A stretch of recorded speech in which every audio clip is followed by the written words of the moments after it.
Welcome to real news. ముందుగా headlines చూద్దాం.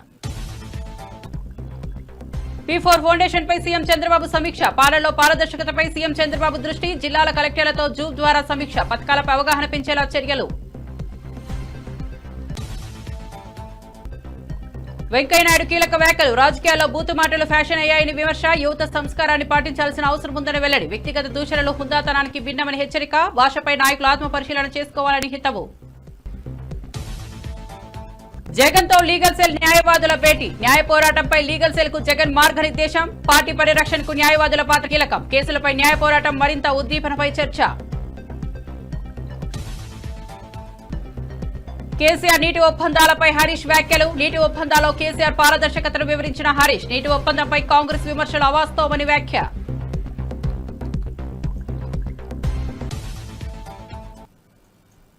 ఇక వార్త వివరాల్లోకి వెళ్తే సచివాలయంలో ముఖ్యమంత్రి చంద్రబాబు సమీక్ష నిర్వహించారు. P4 కార్యక్రమంపై సమీక్షలో ఆర్థిక మంత్రి Payyavula Keshav, P4 foundation vice chairman Kutumbarao, CS Vijayanand, ఇతర ఉన్నతాధికారులు హాజరయ్యారు. జూమ్ కాల్ ద్వారా జిల్లాల నుంచి ఎమ్మెల్యేలు, ఎంపీలు, కలెక్టర్లు పాల్గొన్నారు. పాలనలో పారదర్శకత, ప్రజలు మేలు చేసే దృష్టిలో పెట్టుకుని P4 పై ముఖ్యమంత్రి సమీక్ష నిర్వహించారు. పథకాల అమలుపై సూచనలు అందించిన సీఎం జిల్లా వారీగా అధికారులు తీసుకున్న చర్యలను పరిశీలించారు. పథకాలపై ప్రజల్లో అవగాహన పెంచేందుకు శాఖల మధ్య సమన్వయం ఉండాలన్నారు.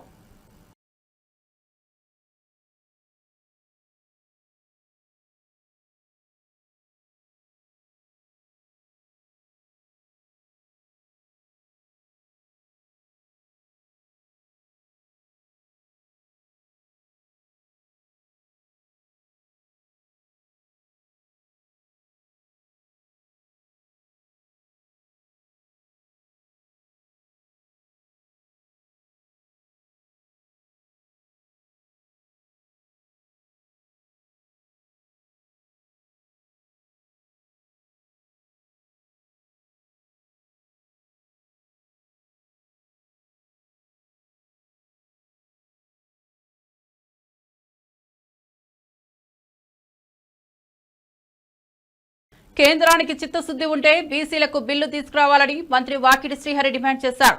రాహుల్ గాంధీ, రేవంత్ బీసీ కాకపోయినా శాస్త్రీయంగా కులగణన చేస్తూ ముందుకు వెళ్తున్నారని తెలిపారు. తెలంగాణలో ముస్లింలను పక్కన పెడితే బిల్లు మద్దతిస్తామంటూ బీజేపీ నేతలు చెబుతున్నారని అన్నారు.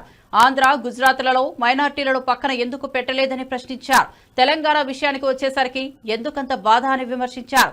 బీసీలను వేదికలపై పొగుడుతూ వాస్తవంలో నిర్లక్ష్యం చేయడమే బీజేపీ ధోరణి అని మండిపడ్డారు. ఒక బీసీలే కాదు, ఎస్సీలు ఎంత, ఎస్టీలు ఎంత, బీసీలు ఎంత, మైనార్టీలు ఎంత, అగ్రవర్ణాలు ఎన్ని, ఇవన్నీ కూడా లెక్కకు తీసి మరి 56% ఉన్నటువంటి వెనుకబడ్డ జాతుల్లో 42% ఖచ్చితంగా మేము రిజర్వేషన్ ప్రక్రియలో ముందుకు తీసుకుపోతామనే మాటను బిల్లుగా పాస్ చేసి షెడ్యూల్ 9లో పెట్టి క్లియర్ చేయవలసిందిగా భారతీయ జనతా పార్టీ అధికారంలో ఉన్నటువంటి సెంట్రల్ గవర్నమెంట్ పంపించడం జరిగింది. బాధంతా ఎక్కడ వస్తుందంటే బీసీలకు సంబంధించి వచ్చిన ప్రతి సందర్భంలో కూడా ఏదో ఒక రకంగా మోకాలు అడ్డేసి దీన్ని కానీయకుండా చేసే ప్రయత్నం జరుగుతుందని భయమవుతూ ఉంది. రాహుల్ గాంధీ గారు బీసీ కాదు, రేవంత్ రెడ్డి గారు కూడా బీసీ కాదు. మరి ఇద్దరు బీసీలు కాకున్నా కూడా తమ అధికారంలోకి వస్తే వెనుకబడ్డ జాతులకు ఒక అవకాశం కల్పిస్తామనేటువంటి సందర్భాన్ని ఇంత స్పష్టంగా ఒక సైంటిఫిక్గా కులగణన చేసి ఈ నిష్పత్తిలో ఇస్తామంటే ఒక ఆయన అంటాడు 50% దాటొద్దని, ఇంకొక ఆయన అంటాడు మైనారిటీస్ని పక్కకు పెడితే మేము సపోర్ట్ చేస్తామని. నేను భారతీయ జనతా పార్టీ సంబంధించిన ముఖ్య నాయకులతో కోరుతా ఉన్నా, దయచేసి ఎన్నిసార్లు ఇదే సబ్జెక్టు మాట్లాడతాం. నిజంగా కూడా చిత్తశుద్ధి ఉంటే తెలంగాణలో మైనారిటీలు పక్కకు పెట్టమని అడుగుతున్నారు కదా, మరి గుజరాత్లో ఎందుకు పక్కకు పెట్టడం లేదు? ఇద్దరు కలిసి అధికారంలోకి వచ్చారు కదా ఆంధ్రప్రదేశ్లో, అక్కడ ఎందుకు పక్కకు పెట్టడం లేదు? మోదీ గారేమో వాళ్ళ మాటలతో చెప్తా ఉన్నారు. పెద్ద ఆయన ప్రధానమంత్రి గారు ఏమని, ఇగో మైనారిటీకి ఈ విధంగా మేము మైనారిటీతో పాటు ఇంకా 70 వెనుకబడ్డ జాతులున్నాయి, ఈ విధంగా సహకారం చేస్తామని. మరి తెలంగాణ వచ్చేంత వరకు ఎందుకు ఇంత బాధ నాకు అర్థం కావటంలే. ఉమ్మడి కృష్ణా, గుంటూరు జిల్లాలకు చెందిన వైఎస్ఆర్సీపీ లీగల్ సెల్ న్యాయవాదులతో పార్టీ అధ్యక్షుడు మాజీ ముఖ్యమంత్రి వైఎస్ జగన్ సమావేశమయ్యారు. న్యాయ పోరాటాన్ని మరింత ఉద్దీపన చేసే దిశగా సూచనలు ఇచ్చారు. పార్టీ పరిరక్షణ, కార్యకర్తల హక్కుల కోసం న్యాయవాదులు చేపట్టాల్సిన బాధ్యతలపై చర్చించారని సమాచారం. రాష్ట్రంలో కక్షపూరితంగా పెట్టిన కేసులపై న్యాయపరంగా ఎలా ఎదురు నిలవాలో జగన్ వివరించారు. న్యాయవాదుల మద్దతుతో పార్టీ బలోపేతం కావచ్చని అభిప్రాయపడ్డారు.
వెంకటేష్ నాయుడు వైఎస్ఆర్ కాంగ్రెస్ నేత కాదని ఎల్లో మీడియా ఆరోపిస్తోందని, కానీ ఆయనకు చంద్రబాబు, లోకేష్, బాలకృష్ణ, ఎంపీలు భరత్, పెమ్మసాని వంటి నేతలతో సాన్నిహిత్యం ఉందని టీజీఆర్ సుధాకర్ బాబు విమర్శించారు.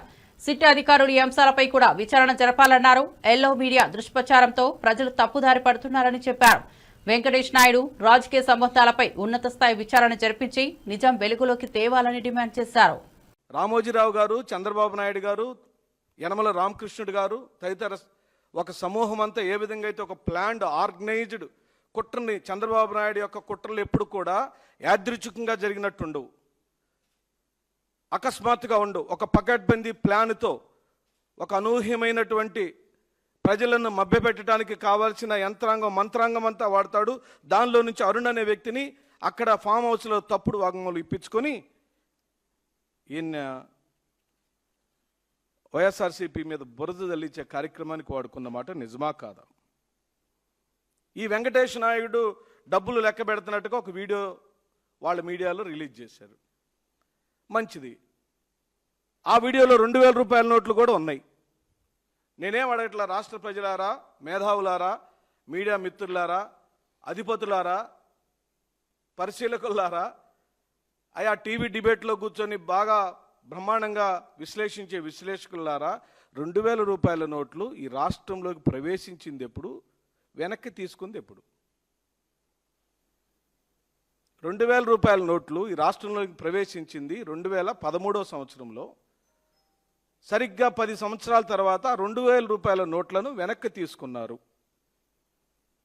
ఈ వెంకటేష్ నాయుడు లెక్క పెడుతున్నట్టుగా చూపించిన నోట్ల కట్లలో 2000 రూపాయల నోట్ల కట్ట కూడా ఉంది.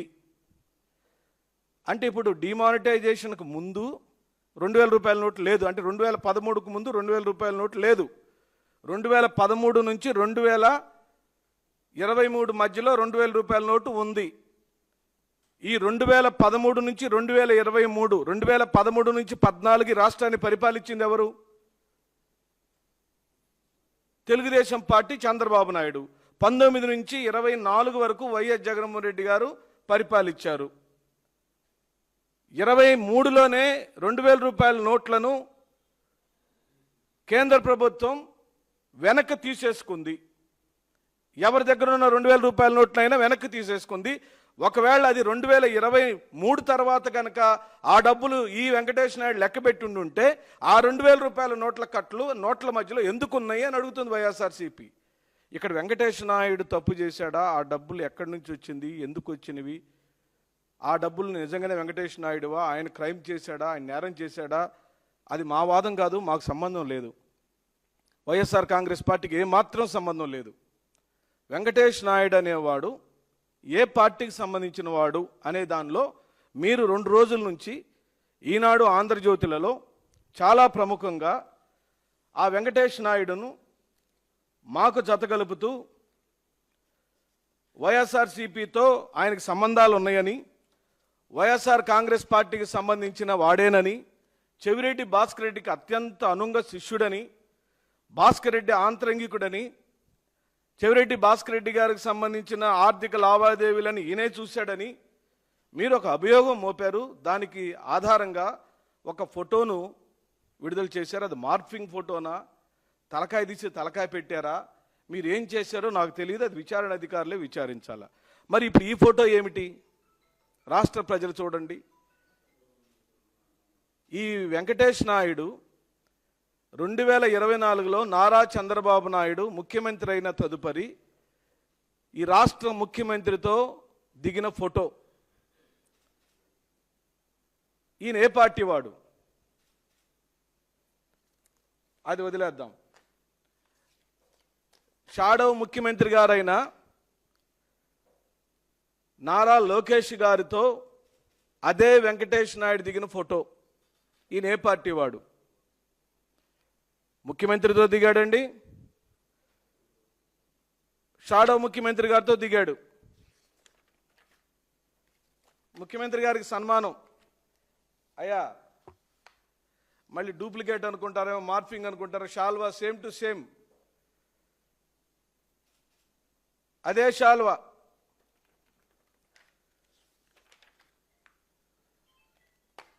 ముఖ్యమంత్రి బావమర్ది గారు, సినిమా యాక్టర్ గారు, ఎన్టీఆర్ గారు కుమారుడు, హిందూపురం ఎమ్మెల్యే నందమూరి బాలకృష్ణ గారితో దిగిన ఫోటో.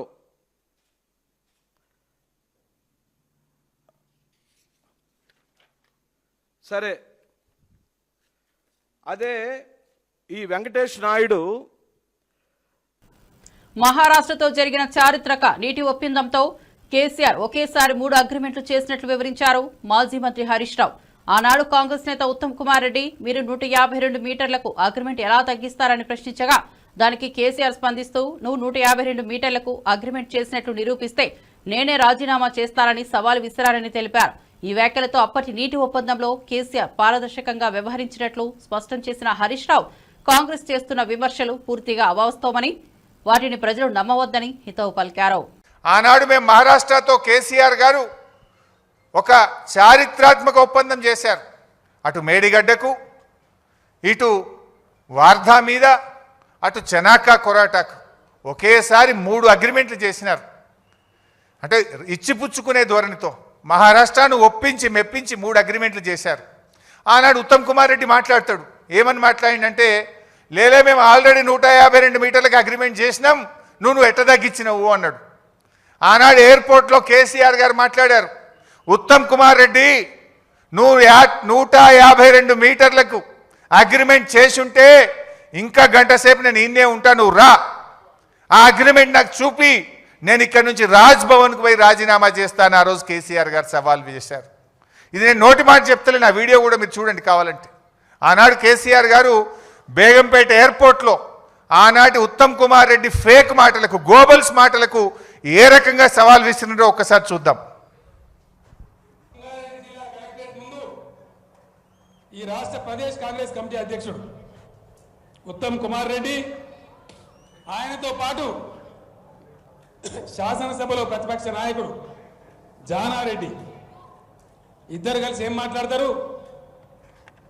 152 మీటర్లకు తమ్మిడిహట్టి ఒప్పందం కుదిరింది అని మాట్లాడాడు. ఉత్తమ్ కుమార్ రెడ్డి, నీవు నిజంగా నిజాయితీ ఉన్నవాడవైతే నేను ఎట్లయినా బేగంపేట ఎయిర్పోర్ట్లో ఇంకో అర్ధగంట 40 నిమిషాలు ఉంటా, నీకు దమ్ముంటే ఆ ఒప్పందం కాగితం తీసుకొని బేగంపేట ఎయిర్పోర్టుకు రా. ఒకవేళ అది నిజమే అయితే ఇక్కడి నుంచి నేను ఇంటికి పోను, రాజ్భవన్కు అయినా రాజీనామా సమర్పిస్తాను మనవి చేస్తా ఉన్నాను.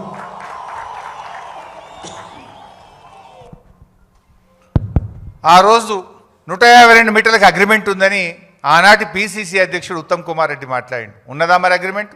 ఈ రోజు వరకు, ఆ రోజు కేసీఆర్ గారు ఓపెన్ ఛాలెంజ్ చేసిండ్రు, ఇయ్యాలటి వరకు కూడా చేయలే.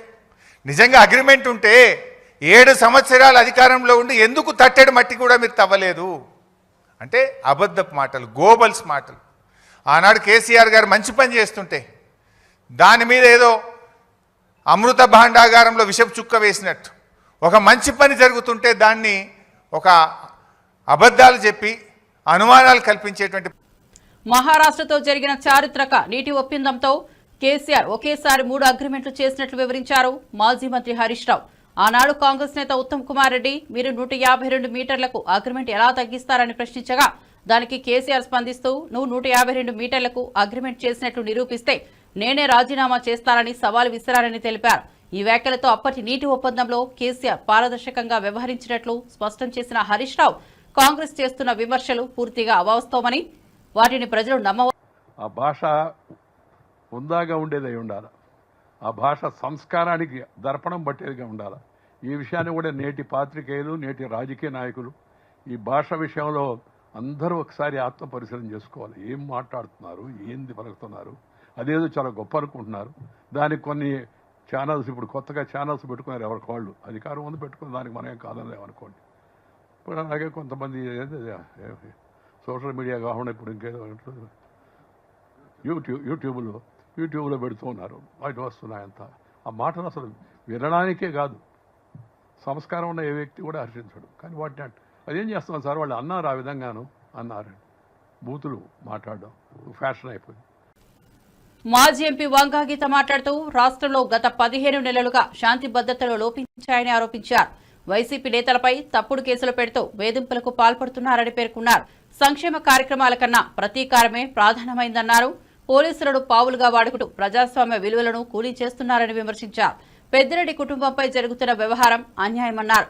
న్యాయస్థానం త్వరగా బెయిల్ ఇవ్వాలని ఆశిస్తున్నట్లు తెలిపారు. అక్రమ కేసులు బనాయించమంటున్నారు, జైళ్లలో పెట్టి మగ్గించమంటున్నారు. అందుకే మేము కోరుతున్నాం న్యాయస్థానాల్ని ఆంధ్రప్రదేశ్లో వచ్చే కేసులు ఏవైతే ఎవరి పరిధిలోకి వస్తాయో న్యాయాధీశులన్నీ కూడా పరిశీలించాలి. ఇప్పటికే కొన్ని కేసుల్లో మరి కొంతమంది మీడియాకు సంబంధించిన వ్యక్తులు అరెస్ట్ అయినప్పుడు కొంతమంది న్యాయవాదులు ప్రశ్నించి ఎఫ్ఐఆర్లు వెనక్కి పంపిన సంగతులు కూడా ఉన్నాయి. అంటే మీరు ఇందులో ఈ సెక్షన్లు ఎందుకు వేశారని క్వశ్చన్ చేసినవి కూడా ఉన్నాయి. అంటే ఎవరి ప్రకారం ఈ కేసులు నడుస్తున్నాయి, ఎవరి ప్రకారం ఎఫ్ఐఆర్లు ఫెయిల్ అవుతున్నాయి అనేది మరి చూడాల్సిన అవసరం ఇప్పుడు అందరి మీద ఉంది. ప్రజలందరూ వీటిని గమనించాల్సిన అవసరం ఉంది. మా మిథున్ రెడ్డి గారు మరి ఇందాకే చెప్పడం జరిగింది, ఆయన రాజకీయంగా ఎంతో ఉన్నతమైన వ్యక్తి, ఉన్నతమైన కుటుంబం నుంచి వచ్చిన వ్యక్తి, ప్రజల పట్ల శ్రద్ధ గల వ్యక్తి, నియోజకవర్గంలో 3 సార్లు ప్రజల అభిమానాన్ని పెంచుకున్న వ్యక్తి, గెలుపొందిన వ్యక్తి, పార్లమెంటు మరి ఆ లోక్సభ లీడర్గా మేమందరం కలిసి ఉన్నప్పుడు పనిచేసిన వ్యక్తి. అటువంటి వ్యక్తిని ఏమీ లేకపోయినా అక్రమంగా ఇందులోకి చేసి అరెస్ట్ చేయటం అనేది మేము తీవ్రంగా ఖండిస్తూ న్యాయస్థానం తొందరగా ఆయనకి బెయిల్ మంజూరు చేయాలని, అదేవిధంగా తప్పనిసరిగా ఆయన ముందే చెప్పడం జరిగింది, ఈ కేసుల్లో మీరు నిజాలు నిరూపించండి, ఇవన్నీ అక్రమ కేసులు, తప్పకుండా ఈ కేసుల నుంచి బయటపడాలని మేమందరం కోరుతూ ఈ ప్రభుత్వాన్ని ఇలాంటి అక్రమ అరెస్టులను ఆపమని చెప్పి మేము డిమాండ్ చేస్తా ఉన్నాం. పెద్దిరెడ్డి కుటుంబాన్ని లక్ష్యంగా చేసుకుని రెడ్ బుక్ పేరుతో వైసీపీని అణగదొక్కే కుట్ర సాగుతోందని మాజీ ఎమ్మెల్యే జక్కంపూడి రాజా అన్నారు. పెద్దిరెడ్డి కుటుంబ కష్టంతో ఎదిగిందన్నారు. వారి వ్యాపారాల వల్ల వేల మందికి ఉపాధి లభిస్తోందన్నారు. రాజకీయ ప్రయోజనాల కోసం తప్పుదోవ పట్టించే ప్రయత్నం సాగుతోందన్నారు. అశ్లీలంగా వ్యవహరిస్తే కుక్కచావు చేస్తారని ఘాటు వ్యాఖ్యలు చేశారు. ఇది రాజకీయ వేధింపుల తీవ్ర రూపమని పేర్కొన్నారు. ఆంధ్రప్రదేశ్ రాష్ట్రంలో రెడ్ బుక్ రాజ్యాంగంతో ఏ రకంగా వైఎస్ఆర్ కాంగ్రెస్ పార్టీ శ్రేణుల్ని నాయకుల్ని అణగదొక్కాలనేటువంటి ఆలోచనలోనే పూర్తిగా ప్రభుత్వ యంత్రాంగం కానీ ముఖ్యంగా చంద్రబాబు నాయుడు దగ్గర నుంచి మొదలుపెట్టి వారి తనయుడు లోకేష్ కానీ అందరూ కూడా నిమగ్నమై ఉన్నారు. ఎన్నికల్లో ఇచ్చినటువంటి వాగ్దానాలనేమో గాలి కొదిలేసి వారి సమయాన్నంతా కూడా దీని మీదే వెచ్చించేటటువంటి ప్రయత్నం చేస్తూ ఉన్నారు. ఇవాళ మిథున్ రెడ్డి గారు గౌరవ పార్లమెంట్ సభ్యులు పుట్టుకతోనే గోల్డెన్ స్పూన్తో పుట్టినటువంటి వ్యక్తి.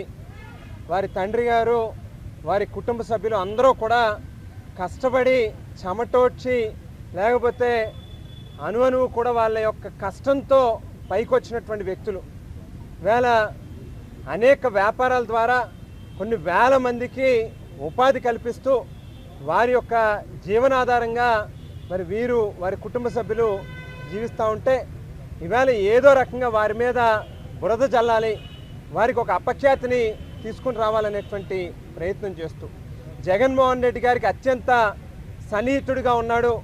వైఎస్ఆర్ కాంగ్రెస్ పార్టీలో ఒక బలమైనటువంటి నాయకుడిగా, ఒక వెన్నుముక్కగా ఉన్నాడు కాబట్టి ఆయన ఏదో రకంగా హెరాస్ చేయాలి, ఇబ్బందులకు గురి చేయాలి అనేటువంటి ఆలోచనతో ఒక పార్లమెంట్ సభ్యుడికి మరి రాష్ట్రంలో జరిగేటటువంటి పాలసీ మ్యాటర్స్తో ఏ రకమైనటువంటి సంబంధాలు లేనప్పటికీ కూడా మరి గతంలో వైఎస్ఆర్ కాంగ్రెస్ పార్టీ ప్రభుత్వంలో ఏదో అవినీతి జరిగిపోయిందని, ఒక స్కామ్ జరిగిందని లేనటువంటి ఒక అభూత కల్పనని సృష్టించి కట్టుకథలు అల్లి మరి ఈవేళ జగన్మోహన్ రెడ్డి గారికి సన్నిహితుడిగా ఉన్నటువంటి వారందరినీ కూడా ఇబ్బందులకు గురి చేయాలనేటువంటి ప్రయత్నంలో భాగంగానే మిథున్ రెడ్డి గారి మీద కూడా లేనటువంటి ఆరోపణల్ని మరి అభియోగాల్ని వారి మీద సృష్టించి ఈవేళ కేసులు పెట్టి లోపల పెట్టి జైల్లో పెట్టి మరి ఏ రకంగా ట్రీట్ చేస్తూ ఉన్నారనేటువంటిది నిజంగా చూస్తే ఎవరికైనా కూడా కంట్లో నీరు వచ్చేటటువంటి పరిస్థితి.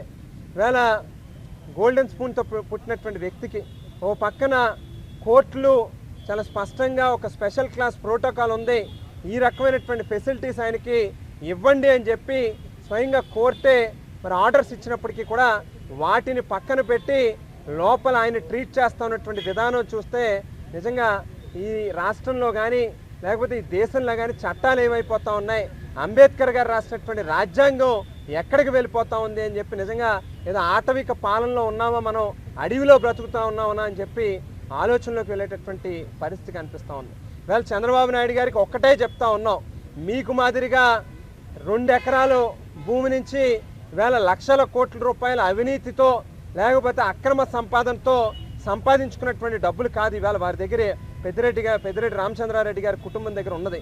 వాళ్ళకి కష్టపడి వారి యొక్క మైండ్లో లేకపోతే వారి యొక్క కష్టాన్ని ఉపయోగించుకుని డబ్బులు సంపాదించో లేకపోతే 10 మందికి ఆ సంపాదించినటువంటి డబ్బుల నుంచి పేదవాళ్ళకి ఏ రకంగా ఉపయోగపడాలి, 10 మందికి ఏ రకంగా మేలు చేయాలి అనేటువంటి ఆలోచనతో ఉండేటటువంటి కుటుంబమే తప్పితే ఏ రకంగానూ కూడా పేదవాళ్ళ డబ్బులో లేకపోతే ప్రభుత్వం తాలూకా డబ్బులను జేబుల్లో వేసుకునేటటువంటి పరిస్థితి కానీ అవసరం కానీ వాళ్ళకి లేదు. మీరు 1,00,000 కోట్లని మొదలుపెట్టినటువంటి అభియోగాన్ని ఈవేళ 1000 కోట్లకి 300 కోట్లకి 400 కోట్లకి తీసుకొచ్చారు. అంటే కేవలం లేనటువంటి కథని ఈవేళ ఏ రకంగా మసాలాలు జోడించి కథల్ని ప్రభుత్వాన్ని ఈవేళ కేవలం జగన్మోహన్ రెడ్డి గారికి సంబంధించినటువంటి వారిని ఇబ్బంది పెట్టాలనేటువంటి దాని మీదే మీ సమయాన్ని వెచ్చిస్తూ ఉన్నారు. ఇది ఏ రకంగానూ కూడా మంచిది కాదు. చాలా క్లియర్గా ఒకటే చెప్తా ఉన్నాం, ఈ రకమైనటువంటి పాపాలకి విశాఖ ఉక్కును సెయిల్లో విలీనం చేయాలన్న కేంద్ర నిశ్చయాన్ని బీజేపీ రాష్ట్ర అధ్యక్షుడు పురంధేశ్వరి మాధవ్ స్పష్టం చేశారు. గుంటూరులో అరండల్పేట పార్కు వద్ద చాయ్ పే చర్చ కార్యక్రమంలో పాల్గొన్న ఆయన కూటమి పాలన కేంద్ర పథకాలపై స్థానికులతో చర్చించారు. శంకర్ విలాస్ ఆర్ఓబీ డిజైన్ మార్పు అంశంపై వ్యాపారులు వినతి పత్రం అందించగా సమీక్షిస్తామని భరోసా ఇచ్చారు. కార్మికులతో కలిసి విశాఖ ఉక్కును కాపాడతామని మాధవ్ చెప్పారు. భారతదేశంలో బానిసత్వపు ఆనవాలను తొలగించేందుకు కేంద్రం కృషి చేస్తోందని చెప్పారు. ఈ క్రమంలో గుంటూరులో జిన్నా టవర్ పేరు మార్పు అంశాన్ని ప్రస్తావించారు. బీజేపీ ప్రభుత్వం చేస్తున్న ఈ చర్యలు రాజకీయ చర్చనీయాంశంగా మారాయి. ఆ యొక్క స్టీల్ ప్లాంట్ రక్షణ కోసం గతంలో అటల్ బిహారీ వాజ్పేయి గారి నేతృత్వంలో 1,400 కోట్ల రూపాయలు డెట్ నుంచి ఈక్విటీగా మార్చి ఆ విధంగా స్టీల్ ప్లాంట్ ని గతంలో రక్షించడం జరిగింది. మరొకసారి స్టీల్ ప్లాంట్ అనేక కష్టాల్లో పడి పూర్తి స్థాయిలో దాన్ని స్ట్రాటజిక్ సేల్ చేయాలని ఒక నేపథ్యంలో ఆ యొక్క అక్కడ ఎంప్లాయీస్ మేము కూడా కోరుకునే అంశం దాని సాధ్యాలు ఏ విధంగా చేయాలి, దాని కారణంగా సేల్కి ఏ విధంగా ఉపయోగం, ఏ విధంగా ఆరోగ్యాలకు ఉపయోగం అని కూడా ఆలోచన చేసుకుంటున్నాం. ఇవాళ స్టీల్ ప్లాంట్ మంచి కార్మికులందరి యొక్క సంఘటన శక్తి అందరూ కలిసి ఆలోచన చేసుకుంటున్నాం. ఆ విధంగా దాన్ని పూర్తి స్థాయిలో రక్షించాలని మేము చేస్తున్నాం. బద్వేలు పోరు మావిలలో వైఎస్సార్ కాంగ్రెస్ కార్యాలయంలో ఎమ్మెల్సీ డీసీ గోవిందరెడ్డి మాట్లాడుతూ రాష్ట్రంలోని రైతాంగం తీవ్రంగా నష్టపోతోందని మండిపడ్డారు. చంద్రబాబు హామీ ఇచ్చిన భరోసా కనిపించడం లేదన్నారు. వైఎస్సార్సీపీ ప్రభుత్వంలో ప్రతి రైతుకు 13,500 వరకు భరోసా అందించామని గుర్తు చేశారు. ప్రస్తుతం కూటమి ప్రభుత్వం కేవలం 5,000 ఇచ్చిందని విమర్శించారు. ఆర్బీకేలు నిర్వీర్యమయ్యాయని, రైతుల ప్రైవేట్ దుకాణాల్లో అధిక ధరలకు ఎరువులు కొనాల్సిన పరిస్థితి ఏర్పడిందన్నారు. ఎరువుల ధర 100 నుంచి 255 వరకు పెరిగిందని, దీనిపై ప్రభుత్వం స్పందించకపోవడం బాధాకరమన్నారు. రైతుల పరిస్థితిపై ప్రభుత్వం చలనం చూపకపోవడం అత్యంత దురదృష్టకరమన్నారు. ఈ సందర్భంగా తెలియజేస్తున్నాను, ఒక్కొక్క కిలోకు ఒక గింజలు 550కి కొనుగోలు చేస్తామని చెప్పి మంత్రి సమక్షంలో చెప్పి అమలు చేయకపోవడం ఈ సందర్భంగా నేను తెలియజేస్తున్నాను. ఆక్వా రైతుల పరిస్థితి కూడా అదే విధంగా ఉందని చెప్పి కూడా ఈ సందర్భంగా తెలియజేస్తున్నా. ఆక్వా రైతులు కూడా ఒకప్పుడు జగనన్న ప్రభుత్వంలో ఒక్కొక్క మరి 280 రూపాయల వరకు కూడా ఒక్కొక్క కౌంటు ధర పలుకుతే ఇప్పుడు 200 రూపాయల కంటే కింద ఉందని చెప్పి కూడా ఈ సందర్భంగా తెలియజేస్తున్నాం. మిర్చి రైతుల విషయం మనం చూసాం. ఏ విధంగా గుంటూరు ప్రాంతంలో ఆ రైతులు పడినటువంటి ఇబ్బందులు. మిర్చి ధర 27,000కు పైగా మరి జగనన్న ప్రభుత్వం పలుకుతే ఇప్పుడు 8,000 నుంచి 10,000కు కూడా పలకని విషయాన్ని ఈ సందర్భంగా తెలియజేస్తున్నాను. అదేవిధంగా పొగాకు రైతులు ఏ విధంగా ఇబ్బంది పడుతున్నారో మనం అందరం చూస్తున్నాం. ఒకప్పుడు పొగాకు ధర వైఎస్ఆర్సీపీ ప్రభుత్వంలో కిలో పొగాకు ధర అత్యధికంగా 366 దాకా పలికితే నేడు 200 రూపాయలు కూడా లేనటువంటి విషయాన్ని కూడా ఈ సందర్భంగా తెలియజేస్తున్నాం. అదే పరిస్థితి టమోటా రైతులు కూడా మన ప్రాంతంలో మరి ఏ విధంగా ఇబ్బంది పడుతున్నారో ఈ విషయాన్ని మరి మీకంతా తెలియజేస్తున్నాను. ఈ విధంగా మరి అన్ని రకాల రైతులందరూ కూడా ఇబ్బంది పడుతున్నటువంటి విషయం. ఆనాడు రైతులకు మరి ముఖ్యంగా విత్తనాలు, ఎరువులు ఇదంతా ఇచ్చేదే కాకుండా ఉచిత పంటల బీమా పథకాన్ని పెద్ద ఎత్తున జగనన్న ప్రభుత్వం ఏ విధంగా అమలు చేశారో దరిదాపు 55 లక్షల మంది రైతులకు ఈ బీమా కింద 7,802 కోట్ల రూపాయలు ఉచితంగా ఇచ్చినటువంటి విషయం మీ అందరికీ తెలియజేస్తున్నాను. అదేవిధంగా ఉచిత విద్యుత్ అమలుకు ఫీడర్ల సామర్థ్యం పెంచేందుకు 1,700 కోట్ల రూపాయలు జగనన్న ప్రభుత్వం వెచ్చించినటువంటి విషయం ఈ సందర్భంగా తెలియజేస్తున్నాను.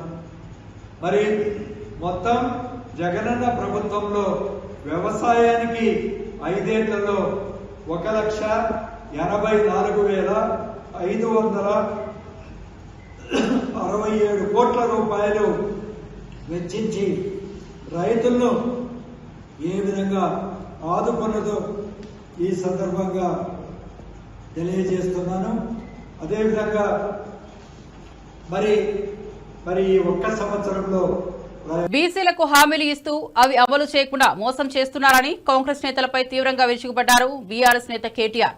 బీసీ డిక్లరేషన్లో రాజకీయాలు, ఉద్యోగాలు, ఉపాధి, ప్రభుత్వ కాంట్రాక్టులో 42% రిజర్వేషన్లు ఇస్తామని చెప్పి సంవత్సరానికి 20,000 కోట్లు, 5 ఏళ్లలో 1,00,000 కోట్లు బీసీ సబ్లాన్ ప్రకటించారని గుర్తు చేశారు.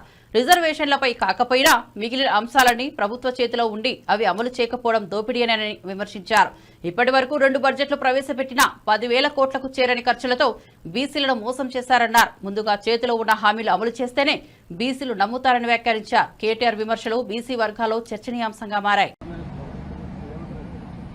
దాని ధర్నా అనో జోక్ అంటాను. ఎందుకంటే మేము ఈ మాట శాసనసభలో బిల్లు పెట్టినప్పుడే చెప్పాము. You are cutting a very cruel joke on the backward classes of this state. అంటే బీసీలను మోసం చేస్తూ మీరు దగా చేస్తున్నారు, వంచిస్తున్నారని చెప్పాం. ఇవాళ నేను ఒకటి అడుగుతా ఉన్నా, మీరు సమాధానం ముఖ్యమంత్రి గారిని అడగాలని చెప్పి కూడా నేను కోరుతా ఉన్నా. 42% రిజర్వేషన్లు అని ఢిల్లీకి వచ్చి డ్రామా చేస్తా ఉన్నారు. నేను కాంగ్రెస్ పార్టీని అడుగుతా ఉన్నా, మీరు బీసీ డిక్లరేషన్లో ఒక ఈ రిజర్వేషన్ల మాటను ఇయ్యలేదు. మీరు ఏమేం మాటలు చెప్పినారు? సంవత్సరానికి 20,000 కోట్ల బడ్జెట్ ఇస్తామన్నారు. 5 ఏళ్లలో 1,00,000 కోట్ల బడ్జెట్ బీసీలకు ఇస్తామన్నారు. బీసీ సబ్ ప్లాన్ పెడతామన్నారు. 42% రిజర్వేషన్ రాజకీయాల్లోనే కాదు, ఉద్యోగాల్లో, ఉపాధిలో, ప్రభుత్వ కాంట్రాక్టుల్లో కూడా ఇస్తామన్నారు. నేను ముఖ్యమంత్రి గారిని అడుగుతున్నా, ప్రభుత్వాన్ని అడుగుతున్నా, కాంగ్రెస్ పార్టీని అడుగుతున్నా, మీ చేతుల్లో ఉన్నాయేమో చేస్తలేరు.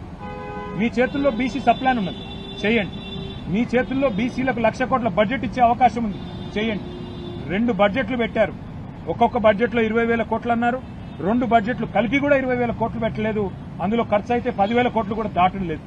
అందుకే మరి ముఖ్యమంత్రి గారిని, ప్రభుత్వాన్ని కోరేది, మీ చేతుల్లో ఉన్న పనులు ముందు చేయండి. అట్లయితేనే బీసీలు నమ్ముతారు. 42% రిజర్వేషన్ ఏ ఒక్క ప్రభుత్వ కాంట్రాక్ట్లైనా ఇప్పటివరకు ఈ 2 ఏళ్లలో ఇచ్చినారా? ఇవ్వలేదు. ఎంబీసీ మంత్రిత్వ శాఖ పెడతామన్నారు, ఎందుకు పెట్టలేదు? బీసీ సబ్ ప్లాన్ ఎందుకు పెట్టలేదు? ఏ కారణం చేత మరిన్ని అప్డేట్స్ కోసం చూస్తూనే ఉండండి రియల్ న్యూస్.